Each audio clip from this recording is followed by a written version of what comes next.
Hi, this is Kimberly. If you wish to skip this talking and go straight to the videos, go to the timestamp in the description box below. I don't know what minute it is yet. Just please do that and you can skip hearing me nattering on and on. All of the stories are time-stamped down there. Good luck and Godspeed, and don't worry about offending me or hurting my feelings. I'm used to being pushed to the side. Much love and peace. Hi, this is Kimberly.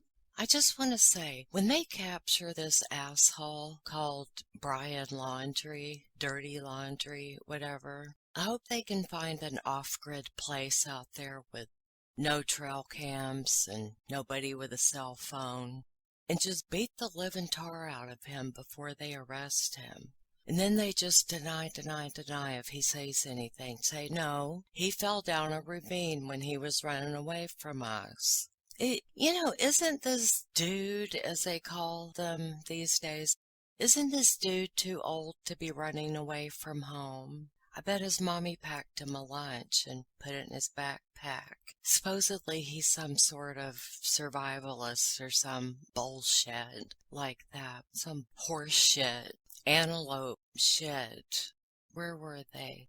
You know those great big animals. Anyway, but I understand his parents have been doing some sneaky things and not cooperating. That pisses me off. I don't like that shit. Like I said with Chris Watts, I would have slapped him upside the head. Say, you go and tell the truth right now. Tell them what happened. Tell them where Gabby is. But no, he's a fucking spoiled brat, apparently. But there's something batshit about his parents, and they passed it on to him.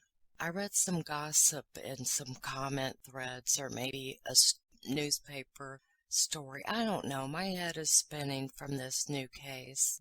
Don't worry, the remaining 3 or 4 videos from Letters from Christopher are coming soon. I think I'm just going to have to set this aside for a moment, take a little break from this case, and I'm deeply sorry, Gabby, but I will still be reading about where that jerk is. We'll make sure we get justice for you, sweetie. I'm going to finish up the Letters from Christopher stuff that I was doing because I've made a new rule for myself and I'm already breaking it, but it's that I only work on one thing at a time. I do much better then, rather than switching back and forth and mixing shit up, to just concentrate on one thing. So I will. I'm going to finish that. And then I have to get back to the Rosenbaum case, but I don't know. I'll figure something out. I will.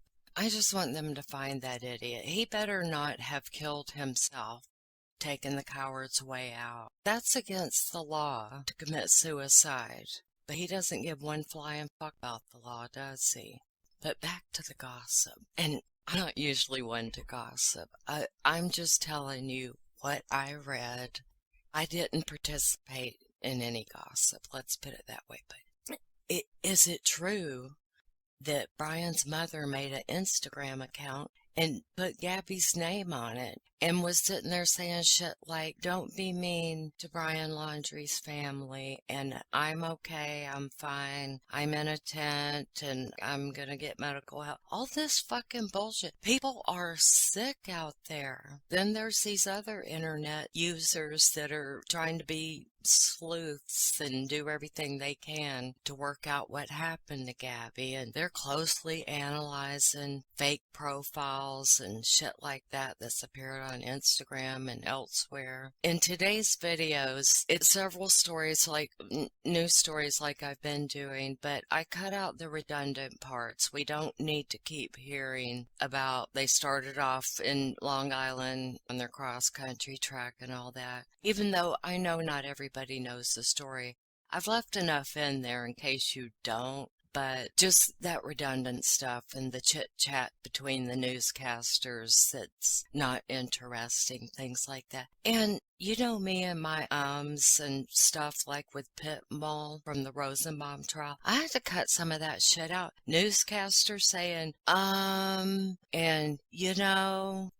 it just made it all how I like to make things all smooth and delete redundant parts of the story that they keep repeating over and over. And like you, I just want to hear anything new. whether it's facts pertaining to the case or if it's something they're explaining or they have an expert there to give their opinion on something. But I'm sick of this fake internet profiles of Gabby turning up. It's just sick. Y'all stop that shit. With the fake handle Gabby Petito with 2 O's at the end. And she was commenting on Brian Laundrie's Instagram photos, claiming she was alive. And she said, quote, "I am alive and well. Please stop terrorizing him and his family," end quote. One comment said, "I want to beat her fucking ass, whoever this girl is. She should be taken off the internet permanently."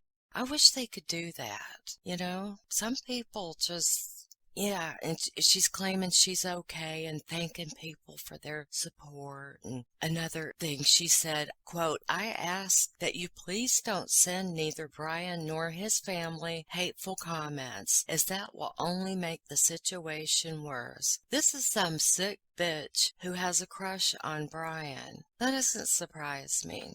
God damn it. Women, get help and stop with this shit and the bad boy. Why did they go after the bad boy? Anyway, that's about it. I hope you guys enjoyed the videos, and as you know, don't be bitching about me yammering like this. And when are you going to get to the videos when I've already said there's timestamps in the description, okay? Just zip it. All right. Much love and peace. Thank you for listening. I have OCD and sometimes I just get really frustrated. A former FBI profiler says, in his opinion, that whole incident points to a case of domestic violence. Right from the start, you could see the difference in their emotional behavior. He was calm. He was a little nervous about what the cops were going to do. Once he got out of the car and he realized he wasn't going to get arrested right away, he was very calm. He was actually very social. He was charming, whereas she was in complete distress the entire time. He minimizes everything. He minimizes his role. He blames everything on her. On the other hand, she takes the blame. She says, I get OCD and it frustrates him, and I had to apologize to him for my behavior. That sounds like coercive control. That sounds like a situation where there's been ongoing domestic violence. Hello, and good morning. It is really nice and sunny today. Gabby Petito's social media posts, a roadmap of sorts to where the 22-year-old was headed. Each post, each stop, a clue, as authorities scoured miles of terrain from Utah to Wyoming, zeroing in on her final steps. Gabby Petito was reportedly seen checking out of this Fairfield Inn and Suites here in Salt Lake City on August 24th.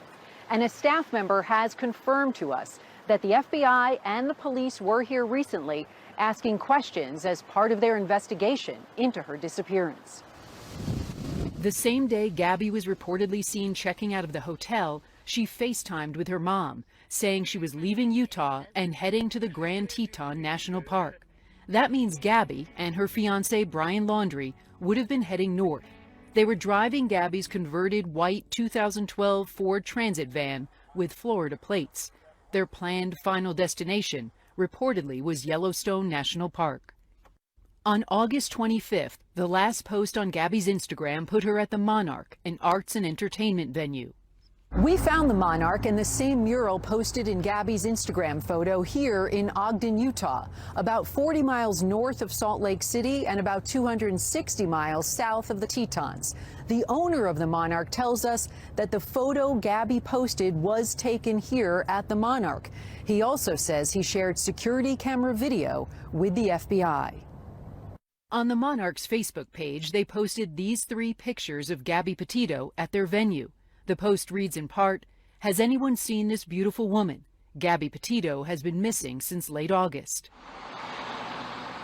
As the couple made their way from Utah to the Tetons, they could have taken the main interstate, Highway 15.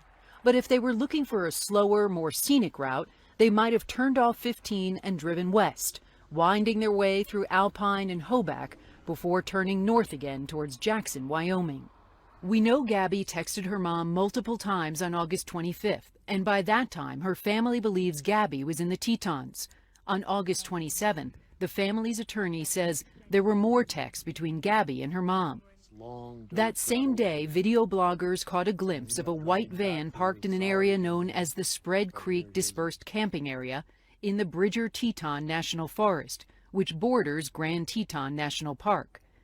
Northport police down in Florida posted photos of their morning briefing in the Carlton Reserve. That's a 25,000-acre nature preserve in Florida. It's been more than a week now since Laundrie's family says they last saw him. They say he was leaving for a hike. In the meantime, the 𝐏𝐥𝐻𝐳 County Sheriff posted this grainy black and white photo. It was captured on a trail camera that shows an unidentified man backpacking in the woods hundreds of miles away. The now viral photo led to an extensive search of that area, but so far it's come up empty. The search now back at a nearby nature reserve, this time at a different section where police say Laundrie's parents claim he was headed before he went missing. Police had said they'd exhausted searching all avenues of the grounds of the park over the weekend. By yesterday afternoon, however, teams were called back in to assist with the search. We have multiple law enforcement partners assisting us in the search. We have multiple drone operators that have been sent out in numerous teams. So we'll mix the resources and deploy them out so that if they encounter flooded areas or terrain that they can't access with these wheeled vehicles, we'll deploy our drones directly out into the wooded areas. Authorities saying the search area is not easy to navigate. Terrain's very difficult. Essentially 75% of it's underwater. And other areas that are dry, we're trying to clear. We're expecting to get wet by the end of the day and check the entire area for Brian Laundrie.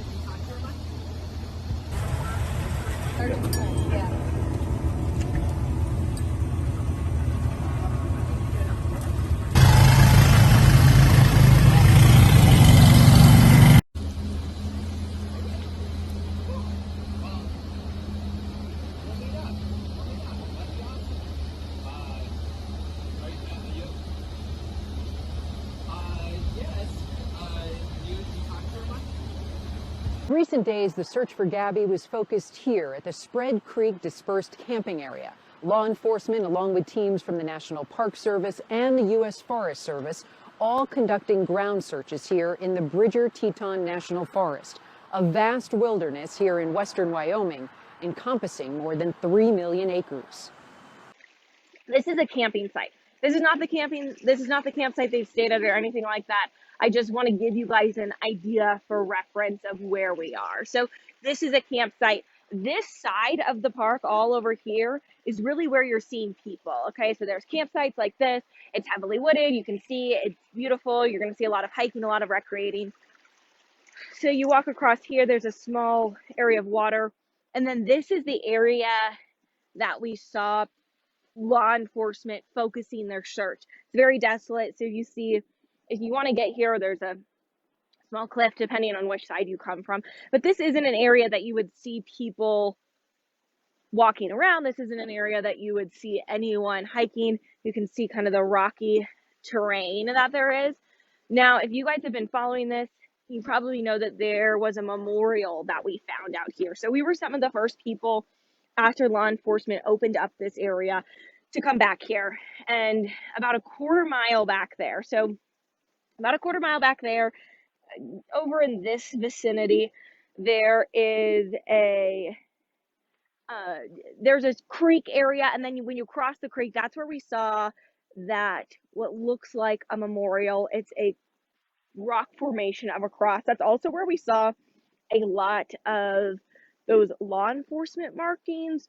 So spray paint in different areas, tags in different areas. That's often what you see on these type of investigations. That's markings of where evidence could have been in the area. Yesterday, Brian Laundrie's attorney was set to hold a press briefing, but canceled it, saying it was not in his client's best interest. You know, it's fascinating as well when you look at this case, Hal, and just the citizen sleuths that have been contributing to this, not just in helping to locate her body, but now checking the trail cams in the area where they're searching for him.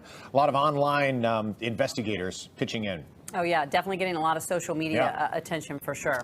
Thousands of posts about Gabby Petito since her case first entered the national consciousness. I wonder if that is what has sort of fueled the interest. There are certainly a lot of people that are pointing to the fact that she's a pretty blonde white woman, and that is why she's getting so much attention. That may be true at a certain extent, but I also wonder about her really deep presence on social media and people who are sort of internet sleuths, how that's played into why this is so interesting to so many people.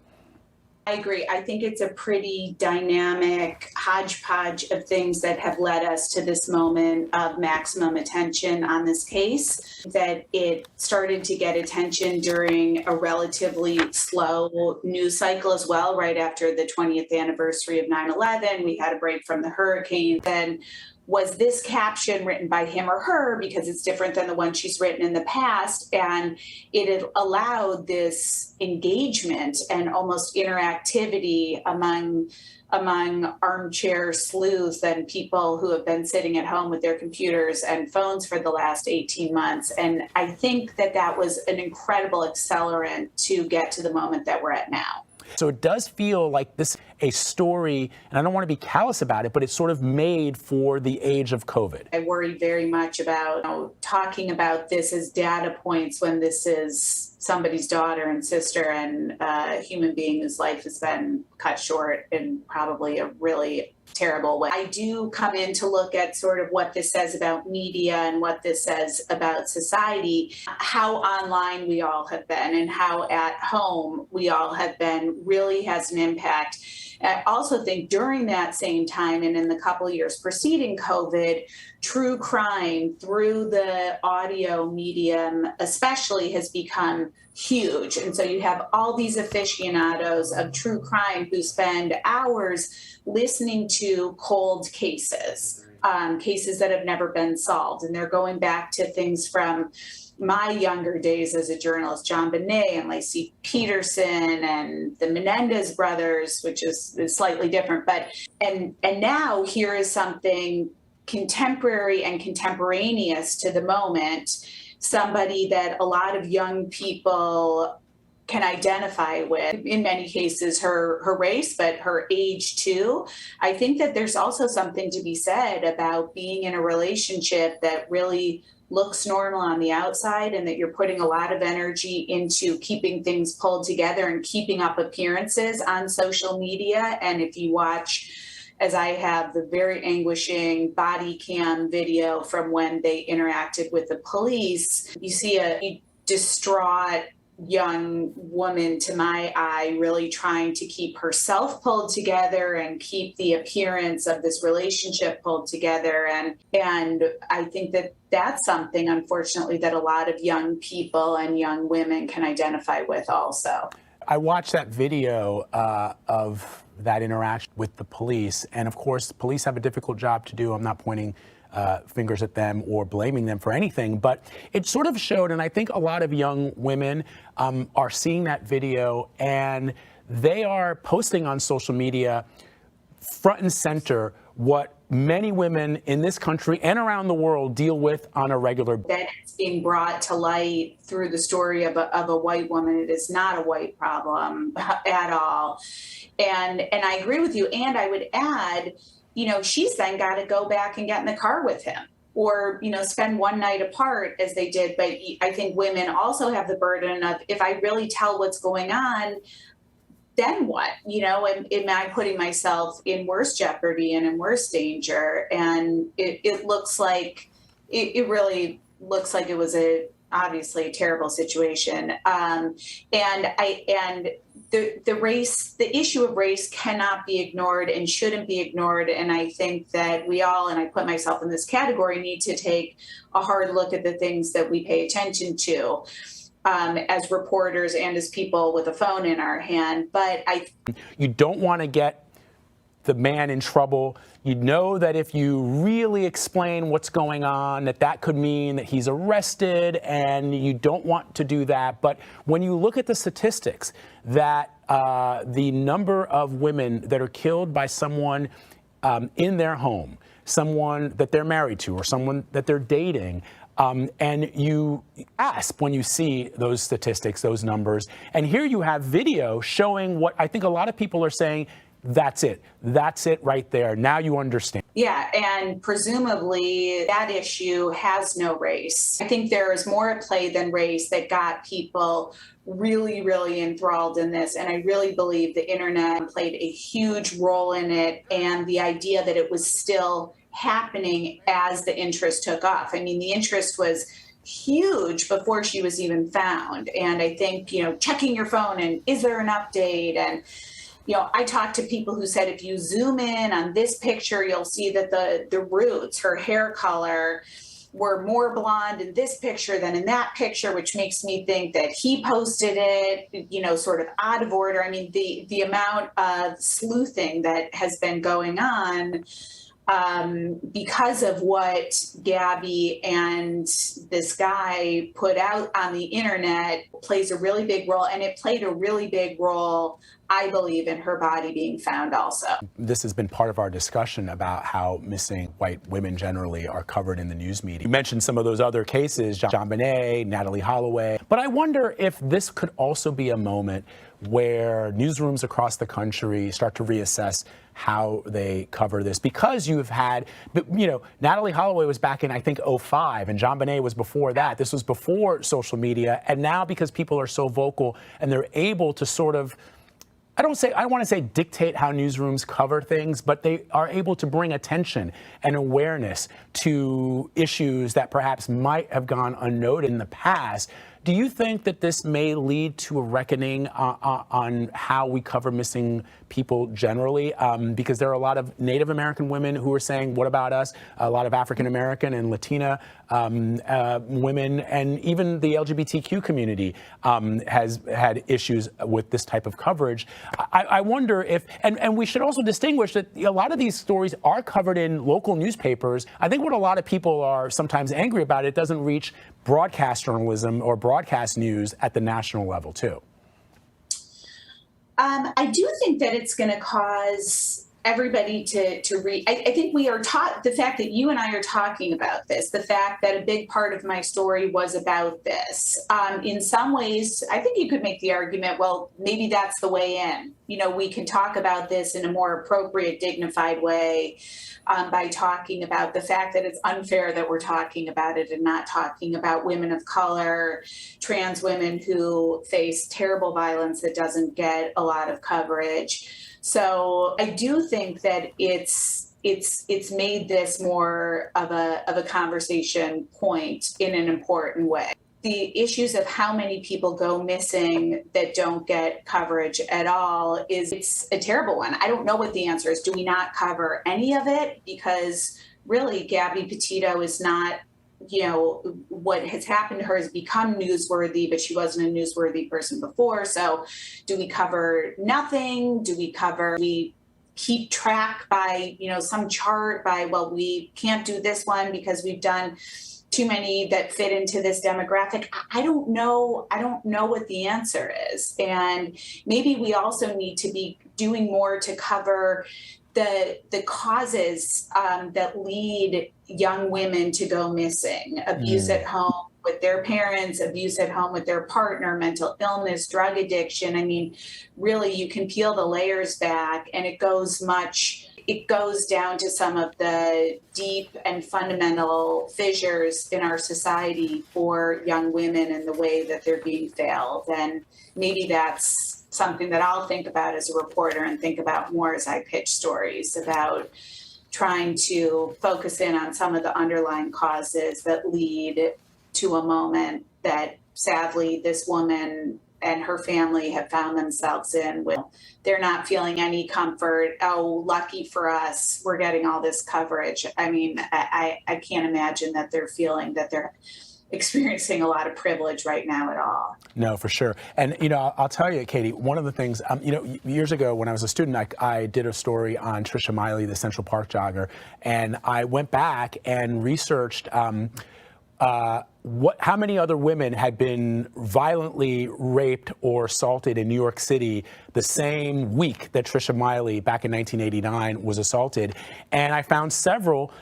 They were all women of color. But here's the thing. I mean, where did I find the coverage of their stories? In the New York Times. So a lot of it also, we have to look at the spotlight of people themselves who consume news. The news was there on those women. I remember 2 women were thrown off the roofs of buildings in New York City. They actually survived.